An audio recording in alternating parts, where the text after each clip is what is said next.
Bonjour Shavua Tov les amis, nous voilà maintenant arrivés à un Shabbat tout à fait particulier, pour plusieurs raisons. Tout d'abord, nous sommes ce Shabbat, il y a deux parachutes, Roukat Balak. Deuxièmement, et c'est un jour un peu particulier, c'est le 12 Tammuz, le jour de la libération du rabbi précédent, beau-père du rabbi de Lubavitch, malheureusement qui a été emprisonné, frappé, torturé, et il a été libéré des prisons tsaristes. Nous sommes... ce Shabbat, Parashat Roukat Balak, comme je vous l'ai dit auparavant, évidemment, elle parle de beaucoup de sujets. On pourrait parler évidemment de la Parashat Balak, dont on parle de prophétie sur l'avenir du peuple juif.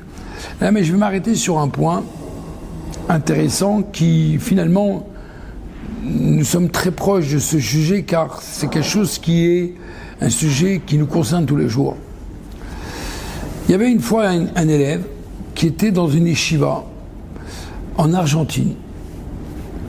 Et à un moment, cet élève, c'était Shabbat, il est rentré à la synagogue et à un moment, le personnel éducatif ont senti une aire de cigarette. Donc à ce moment-là, ils se sont mis à poser la question, est-ce que l'élève fume Shabbat? Et à ce moment-là, ils se sont dit, il y a un problème. Si c'est un élève de la yeshiva, comment il peut fumer Shabbat? Et si c'est pas un élève de la yeshiva, s'il fume le Shabbat, quel rapport il pourrait entraîner les autres? Donc comment faire? Qu'est-ce qu'on doit faire? Le rabbin qui était à l'époque s'appelait Rav Baumgarten, le chaliard du rabbi. Il a écrit au rabbi, mais il n'a pas reçu une réponse du rabbi question-réponse. Il a reçu une réponse en vérité en invitant le chaliard d'aller voir un commentaire Rabbi Nathan, à vote des Rabbi Nathan. Et de quoi parle-t-il là-bas, le commentaire? Il parle d'un sujet de la parachat cette semaine, parachat Roukat. Puis à un moment, Moshe Rabbeinu, Aaron, ses enfants, ils montent vers une montagne, la montagne de Har, Or à Har, et à ce moment-là, Aaron quitte ce monde. C'est marqué Vaïfku Kol Bnei Israël. Tous les Bnei Israël se sont mis à pleurer.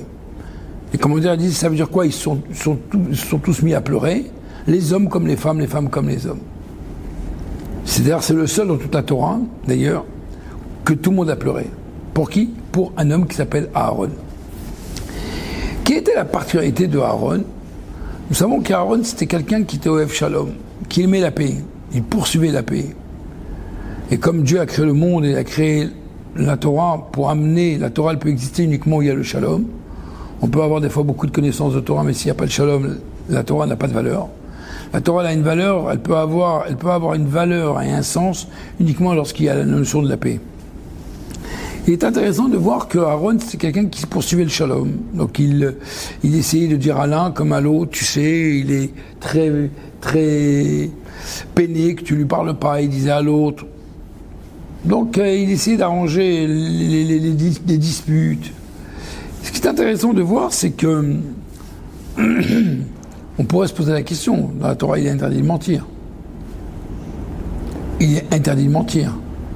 Donc est-ce que Aaron a le droit de mentir, de dire, est-ce que c'est vrai que l'autre personne, il n'est pas content de ne pas parler avec son ami, ils sont fâchés, ils ont une raison pourquoi ils sont fâchés. Ils s'aiment pas. Donc pourquoi tu mens? Pourquoi tu fais croire à l'autre que l'autre il a envie de te parler et vice-versa? Et qu'en vérité c'est totalement faux. Donc c'est interdit de mentir.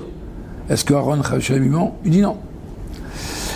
Aaron en vérité, lorsqu'il voyait une personne, il ne voyait pas le mal de la personne. Il voyait le potentiel et la possibilité de la personne. En d'autres termes, c'était quelqu'un qui regardait la neshama qu'il y avait de la personne. Il regardait l'âme de la personne. Il regardait le bon sens de la personne. Quelqu'un, il peut par exemple faire une faute, quelqu'un, il peut être en colère, mais c'est parce qu'il est en colère que c'est un coléreux. Il y a un moment qu'il a fait une faute.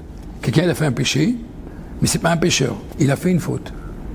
On va pas condamner toute cette personne parce qu'il a fait une faute. On va pas dire qu'il est bon à la poubelle parce qu'il a fait une faute.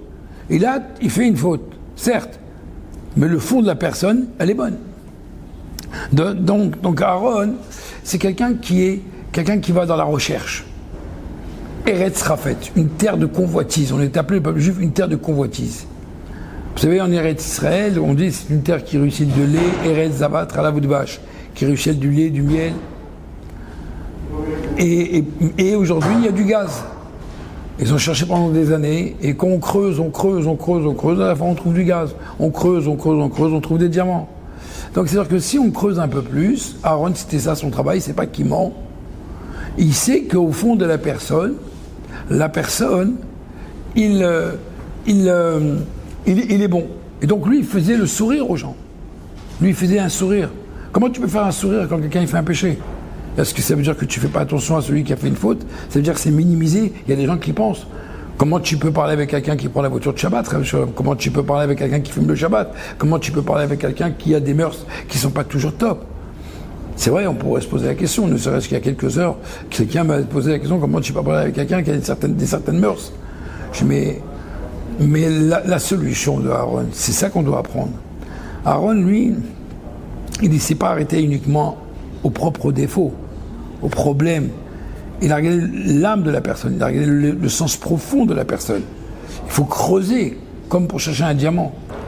C'est la raison pour laquelle que quand le rabbi lui a invité ce Rosh Yeshiva d'Argentine, qu'un élève, il a sûrement fumé pendant Shabbat, et que malgré tout on lui donne un sourire, eh bien finalement l'approche, bien sûr, on pourrait le renvoyer, mais de l'autre côté on peut dire aussi, un juif il a une âme. Pourquoi que Dieu nous préserve jeter quelqu'un? Il a une âme divine. Et finalement, il a pris l'option 2, de garder cet élève, mais avec un sourire, mais de lui parler avec le cœur, avec à l'intérieur de son cœur, de dévoiler ce qu'il a à l'intérieur. Et il s'avère qu'aujourd'hui, c'est un très bon garçon marié avec des enfants religieux, etc. Donc ça veut dire qu'en vérité, dans notre cas à nous, on nous invite à dévoiler ce qui est le meilleur, le bien intérieur. Et c'est vrai que, bien sûr que en tant qu'éducateur, lorsqu'on voit quelqu'un qui fait quelque chose qui n'est pas bien, la première réaction qu'on peut avoir, c'est d'être en colère. Mais si on va un peu plus loin de la chose, on ne fait pas cas à ce que je vois, mais je vais plutôt faire cas de ce que je sais, ce qu'il est, la personne, le fond de l'intérieur, et bien automatiquement, c'est pour ça qu'Aaron, il était aimé par tout le monde, hommes et femmes, parce qu'il a constitué la paix dans beaucoup de couples. C'est pas pour rien qu'on a dit que après la disparition de Aaron, combien de milliers de familles juives ont appelé leur enfant Aaron. Comme le rabbi après le 3 Tammuz, combien de milliers de juifs ont appelé Lubavitch comme non Lubavitch, par reconnaissance, par amour qu'on a pour notre rabbi, ils ont appelé leur fils Menachem Mendel. Mais c'est légitime, c'est normal et c'est logique. Parce qu'ils ont vu un caractère, ils ont vu un comportement, ils ont vu qu'il avait un amour très très fort, et ça c'est quelque chose qui est très important.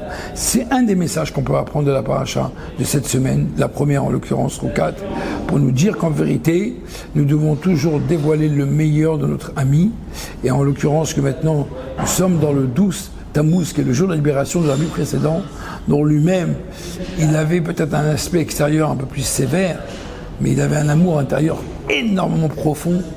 Et même si l'apparence extérieure, elle avait l'air d'être très, très sévère, que Dieu il fasse qu'on ait toujours un sourire à donner envers notre prochain, et de manière que ce sourire va apporter à encourager à que des Juifs puissent mettre fini, manger kasher, venir prier, venir étudier, et Bezrat Hashem, nous retrouver tous à la construction du 3e temple très prochainement à notre tête avec le Rabbi. Merci. Quoi? C'est long. Alors qu'est-ce que tu m'as dit? Vas-y, mais t'as dit quoi? Je lui ai raconté que quand j'étais au OL, je suis sorti, j'ai vu le direct, quand j'étais au OL,